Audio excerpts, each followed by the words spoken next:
Bonjour tout le monde et bienvenue à cet épisode Oracle Tube.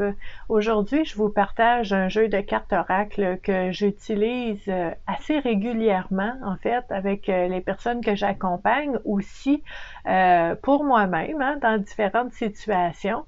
C'est un jeu de cartes qui peut vraiment nous aider à explorer dans nos relations certains archétypes qui sont activés ou pas dans notre vie. Donc, si vous connaissez un petit peu l'approche de Carl Jung, qui parlait vraiment beaucoup des archétypes qui existent, donc du conscient, du subconscient, et comment ces archétypes-là peuvent se manifester dans notre vie, en nous-mêmes, mais aussi chez toutes les personnes qu'on rencontre. Et le fait que ces archétypes-là, quand ils sont activés, ben, ça peut créer des fois certaines situations, certaines frictions qui peuvent être plaisantes ou déplaisantes, dépendant de comment ça se passe. Mais toute cette analyse et cette exploration des personnages qui peuvent être activés dans notre vie, autour de nous ou en soi, mais c'est vraiment très, très, très précieux pour mieux comprendre nos relations et aussi notre façon d'être nous-mêmes dans nos relations. Et ce que j'aime beaucoup aussi avec un jeu de cartes comme ça, c'est qu'on peut explorer ces archétypes-là en se posant différentes questions qui ont un lien avec notre cheminement personnel. Par exemple, est-ce que l'archétype que j'explore en ce moment est vraiment activé en moi maintenant? Et si oui, comment? Comment ça se manifeste? Dans quelle sphère de ma vie? Comment ça se présente dans ma vie, cet archétype-là? Et peut-être qu'en utilisant les cartes et en pigeant un archétype, vous allez voir que non, cet archétype-là n'est pas actif dans ma vie et peut-être que je gagnerais à l'activer. Donc, c'est une belle réflexion qui peut se faire pour nous aider à explorer les différentes sphères de notre vie par différents archétypes. Donc oui, je vous invite à aller voir ce que Carl Jung a écrit, ce qu'il pensait de ça, les archétypes. Mais pour notre jeu de cartes oracle qu'on va explorer aujourd'hui, c'est le jeu de Caroline Myss, que j'aime beaucoup. Donc mon jeu est en anglais. Mais c'est correct parce qu'il existe en français aussi. Donc, c'est le jeu Les cartes des archétypes. OK? Puis, il y en a des archétypes, il y en a plein. Et dans ce jeu de cartes-là, il y en a 74 qu'on nous présente. Puis ce que je trouve vraiment intéressant, avec déjà juste le boîtier, on a des exemples de cartes ici, fait que ça nous donne une idée c'est quoi, parce que vous savez comme moi, quand on voit un jeu de cartes au magasin, souvent il est tout emballé, puis on peut pas voir de quoi il s'agit avant de l'acheter et de l'utiliser. Puis des fois, ben, c'est pas exactement ce qu'on pensait, c'est pas ce qu'on préfère, c'est pas ce qui nous parle, puis là, ben, ça devient compliqué. Donc, j'aime beaucoup quand il y a des exemples de cartes, ça nous dit un petit peu, OK, oui, ça me plaît, ça va être utile, c'est dans mon approche, je vais aimer ça, ça va être bien. Donc, j'apprécie beaucoup quand il y a des exemples de cartes qu'on peut vraiment lire aussi, là, en arrière.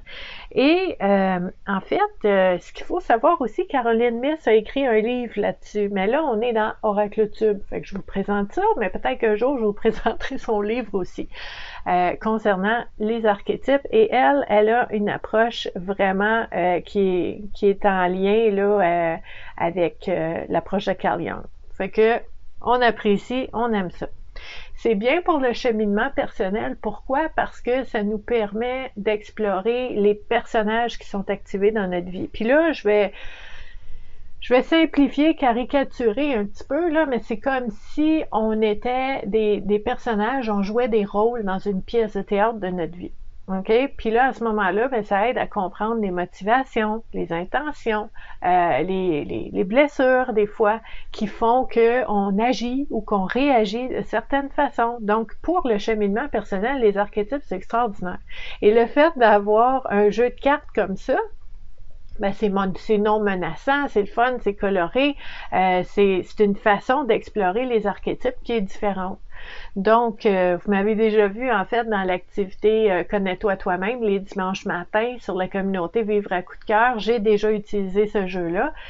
Pour les personnes qui ont des tirages de cartes Oracle en personne avec moi, j'ai toujours ce jeu-là avec moi. Je l'utilise pas chaque fois avec tout le monde parce que vous savez, hein, les personnes que vous m'avez rencontrées, on a nos cartes ici, des cartes rouges. Moi, je les appelle, ça, c'est les personnes dans la vie. Donc, quand je fais un tirage de cartes, puis il sort, par exemple, une invitation, un message, quelque chose qui a rapport à quelqu'un, ben là, je sors mes cartes d'archétype pour essayer de voir c'est qui la personne.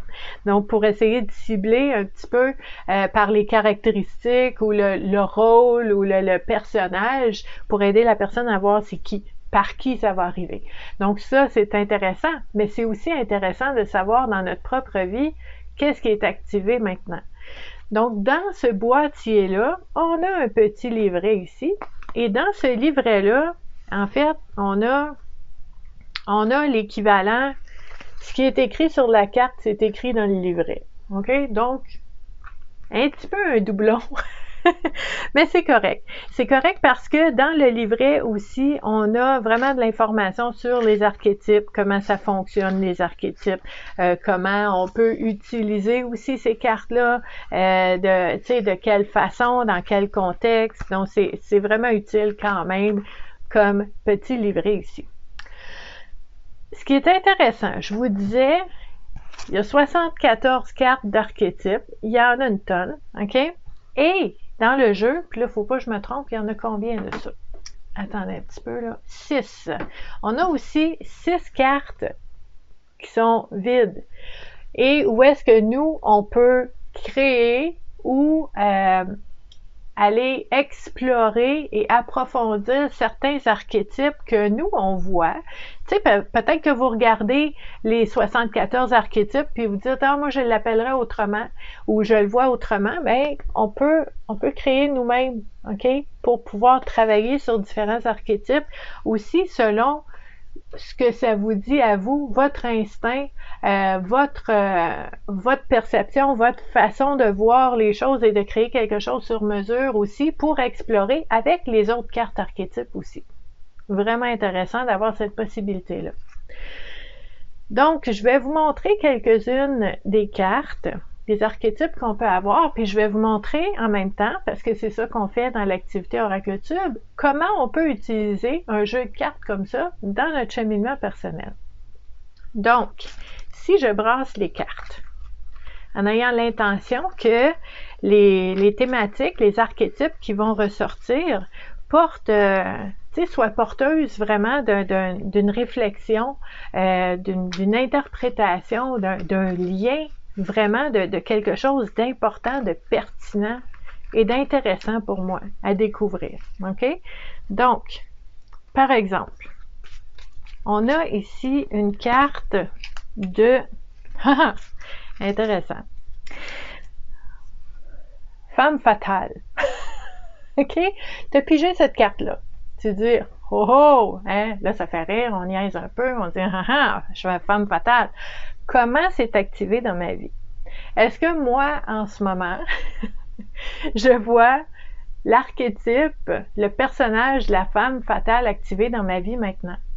Puis là, je peux regarder les attributs lumineux, les attributs de l'ombre. Donc, l'ombre et la lumière. Comment ça se manifeste, la femme fatale, dans différentes sphères de vie, selon l'interprétation de l'auteur. Mais je peux aller aussi selon ma propre interprétation. Donc, vous pourriez explorer, par exemple, est-ce qu'il y a certaines relations, certaines personnes, certaines sphères de ma vie où est-ce que j'ai l'impression que, naturellement, j'ai comme enclenché, allumé un petit côté séducteur, là, où est-ce que j'essaie de m'adouer, puis d'avoir un peu jusqu'où je peux aller, ou tu sais, est-ce que je peux intéresser quelqu'un? Puis c'est intéressant de se poser la question parce que on pourrait se dire, OK, est-ce que je ressens la nécessité d'utiliser la séduction pour avoir ce que je veux ou pour avoir ce que j'ai besoin? C'est intéressant comme question, là. Oui ou non? Dans quelle sphère? Avec qui? La femme fatale, ça pourrait être aussi de se poser la question, est-ce que j'ai nié ma féminité? Est-ce que j'ai mis cette espèce de côté séducteur-là au rencard puis que c'est dangereux, ça me fait peur, je m'en sers plus, c'est pas quelque chose de positif? très précieux comme prise de conscience aussi. Donc, comment c'est activé ou pas dans ma vie, ça? Est-ce que j'ai quelqu'un dans ma vie en ce moment que j'ai l'impression qu'elle essaie de m'amadouer ou de me séduire pour que je dise comme elle ou pour que je fasse comme elle? Est-ce que ça existe? Parce que ça peut être autour de nous aussi. Puis là, de voir ça en action, d'être capable de le percevoir et d'en prendre conscience, ça va changer la façon qu'on va interagir avec cette personne-là. Super intéressant. Un autre archétype, l'ermite. L'ermite. Est-ce que, dans mon cheminement personnel, je pourrais me poser la question, est-ce que je gagnerais à ralentir puis à me retirer un petit peu dans ma grotte, dans ma chambre, dans ma pièce, fermer la porte, fermer la sonnerie du téléphone parce que j'ai besoin d'introspection, j'ai besoin de temps seul, est-ce que j'ai besoin de solitude en ce moment? Est-ce que l'ermite gagnerait à être activé dans ma vie? Ou vous pourriez vous poser la question, est-ce que l'ermite est activé dans ma vie depuis un bout de temps, puis que je me sens pris là-dedans, puis là j'ai de la misère à sortir, puis j'ai perdu l'habitude du social, puis est-ce que c'est positif pour moi, ou est-ce que c'est quelque chose qui me nuit, cet archétype-là qui serait activé dans ma vie? Je pourrais me poser la question aussi, par exemple, dans mes relations avec les autres personnes autour de moi, est-ce que je sens qu'il y a quelqu'un qui se renferme? Puis est-ce que je sens que cette personne-là se renferme sur elle-même parce qu'elle en a besoin, puis c'est positif, puis ça va être bon pour elle? Ou est-ce que je sens qu'elle s'isole, puis que peut-être ça sera pas bon pour elle? Puis là, on pourrait se poser la question, est-ce que je suis à l'aise de lui poser la question? D'aller voir. Donc, vous voyez, d'explorer un archétype comme ça va nous amener à voir autrement ce que nous, on vit, ce que les autres vivent, de changer notre façon d'être dans nos relations, les questions qu'on va poser ou pas, les gens qu'on va aller voir ou pas. C'est super intéressant d'utiliser les archétypes. Un autre archétype ici, le storyteller. Le storyteller, c'est le grand conteur, là, la personne qui... Tu sais, on connaît tous quelqu'un comme ça. L'archétype du storyteller, là, c'est comme une personne là, qui a un talent inouï pour raconter des histoires. Ça t'amène dans l'histoire. Tu veux savoir, tu veux comprendre. Oh, c'est intéressant. T'es 100% attention sur l'histoire que la personne te raconte parce qu'elle a un talent incroyable pour raconter des histoires. Puis ça fait du bien. Puis ça permet de rêver. Ça permet de voir les choses autrement. Ça permet de mettre l'analyse du cerveau à off et de juste vivre à travers une histoire. Tu sais, quand tu as lu un livre là, qui te fait du bien, puis ça peut être de la fantaisie, de la fiction, puis ça te fait sortir de ton monde, puis ça te fait tellement du bien, mais ça peut être aussi dans la vraie vie. Pas nécessairement un livre, mais une personne à qui tu parles, puis que quand elle te raconte ce qu'elle vit, c'est tellement coloré, c'est tellement plein de saveurs que tu ressens les émotions qu'elle a vécues, tu ressens, c'est comme si tu étais là, tu le vivais. C'est un grand conteur. Ça peut être très bien. Ça peut être quelqu'un aussi qui te raconte n'importe quoi, puis qui te dit n'importe quoi, puis ça semble tellement plausible et réel, mais c'est n'importe quoi. Donc, est-ce que les conteurs dans ma vie, c'est quelque chose de positif ou j'ai l'impression que je me fais raconter n'importe quoi puis je me fais monter un bateau puis que je peux pas avoir confiance en ce que cette personne-là me dit, même si elle a un talent pour raconter incroyable, comment elle utilise ce talent-là et toi-même. Est-ce que tu as un talent pour raconter des histoires, pour raconter ce qui t'est arrivé? Et quand tu racontes comme ça, puis tu sais que les gens embarquent dans ce que tu dis, comment tu utilises ça? Est-ce que tu utilises ça pour manipuler, pour essayer d'avoir ce que tu veux, ou tu utilises ça pour essayer d'aider les gens? Vraiment précieux comme prise de conscience. Un autre exemple. On va y aller ici. Ah! Intéressant. Le saboteur. Est-ce qu'il y a quelqu'un dans ma vie, par exemple, qui dit qu'il m'aime, qui dit qu'il est mon ami, qui va toujours être là pour moi, mais que j'ai l'impression qu'à chaque fois qu'il y a quelque chose de bien qui s'en vient, pour moi, cette personne-là va dire quelque chose ou faire quelque chose pour me faire douter, pour mettre les gens qui soient plus là pour moi, pour m'enlever des options. Est-ce que j'ai une personne qui me sabote dans ma vie? Peut-être que oui, peut-être que non. Puis c'est vraiment difficile de voir ça dans notre vie parce que souvent on est étonné, on est déçu, on s'attendait pas à ça de certaines personnes. Mais quand on explore la thématique, mais ça peut nous aider à voir les gens autrement. Donc, est-ce qu'il y a quelqu'un qui me sabote dans ma vie? Si oui, qu'est-ce que je fais? Qu'est-ce que je choisis de faire avec ça? Est-ce que moi-même, j'ai tendance à m'auto-saboter? Dans quelle situation? De quelle façon j'ai tendance à m'auto-saboter? Cette information-là, c'est vraiment précieux pour apprendre à se connaître, pour prévenir les prochaines fois et pour développer plus de bienveillance et de douceur envers soi-même pour dire j'ai pas besoin de m'auto-saboter, là. J'ai le droit d'être heureuse, j'ai le droit d'être bien, j'ai le droit d'être heureux. Donc, tout un travail. Quand je vous dis, là, cheminement personnel et archétype, ça va vraiment bien ensemble, puis j'aime ça quand j'accompagne les gens dans leur cheminement personnel, de travailler avec les archétypes, j'adore ça. Pour les personnes qui veulent, bien sûr, qui sont à l'aise avec ça, mais j'aime vraiment ça. On a un archétype de warrior.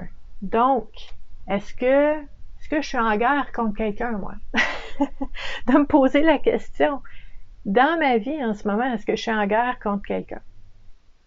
Est-ce que, puis c'est pas obligé d'être négatif, là. Je pourrais dire, par exemple, est-ce que dans ma vie, il y a une injustice en ce moment, ou est-ce que peut-être je me laisse faire, puis que je gagnerais à me défendre et à vraiment aller vers une résolution de justice là-dedans, puis de mettre le temps puis l'effort nécessaire pour la justice dans une situation que je vis? Est-ce que je gagnerais à faire ça? Je vous dis, côté ombre, côté lumière, dans tous les archétypes, il y a ça. OK? Est-ce qu'il y a quelqu'un qui est en guerre avec moi dans ma vie? OK? Puis ça, là, il y a des gens, des fois, qui cherchent le conflit.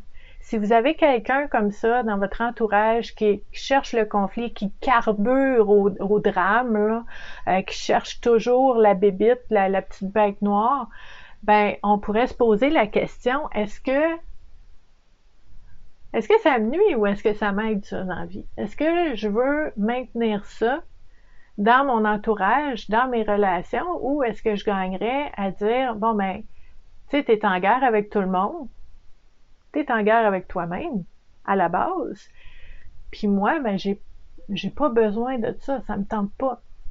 Donc, voyez comment on peut utiliser les archétypes pour nous aider à voir nos relations et notre vie autrement. Puis quand je vous dis, les archétypes sont utilisés en relation avec nous-mêmes, mais aussi autour de nous. Donc, c'est ce qui a un impact sur nous. Donc, je vous montre quelques autres archétypes. OK? Le servant, le visionnaire, l'amoureux, le dépendant. Il y en a plein. L'intimidateur, le bully, l'avenger, qui va aller créer de la justice pour les victimes, le poète. On a l'enfant blessé, on a le libérateur, on a l'esclave. Il y en a plein. On a l'étudiant, on a l'enseignant, on a le roi, la reine, la princesse, on a l'artiste. Quand je vous dis l'alchimiste, moi je me considère dans celui-là beaucoup. Puis ça, c'est intéressant. Le martyr, il y en a plein. Le scribe, c'est l'écrivain. Le rebelle, j'aime beaucoup celui-là aussi. Puis vous voyez, vous pouvez regarder chacune des cartes puis dire laquelle me fait comme « Ah, celui-là, on l'embarque, je le prends. » Puis c'est important de ne pas rester pris dans un archétype de façon rigide. Mais tu sais, je vous montrais tantôt, l'alchimiste, ça me parle beaucoup. Le rebelle, ça me parle beaucoup. Puis c'est pas d'être pris dans une identité rigide, mais c'est de dire, je vais m'inspirer de ces archétypes-là pour me façonner une vie qui me convient, pour contribuer et aider les autres d'une façon, d'une manière qui me ressemble aussi. C'est très, très, très précieux. Donc, si vous aimez les archétypes autant que moi j'adore ça, je vais vous mettre un lien pour en savoir un petit peu plus sur l'auteur et sur les archétypes. Je vais vous mettre un lien aussi pour en savoir plus sur tous les endroits où est-ce que vous pouvez vous joindre à la communauté Vivre à coup de cœur si vous aimez tout ce qui touche au bien-être et à la santé mentale. Vous allez être bien servi parce qu'à tous les jours, sans exception, je vous partage des outils, des pratiques, des exercices, des informations, des réflexions, des approches, des techniques, des activités, toujours en lien avec le bien-être et la santé mentale sous toutes ses facettes pour aider dans le cheminement personnel et je suis très présente, je suis avec vous, je réponds aux questions, je vous accompagne là-dedans. Donc, vous êtes les bienvenus. Je vous remercie d'avoir été là encore une fois aujourd'hui et je vous dis à la prochaine. Bye!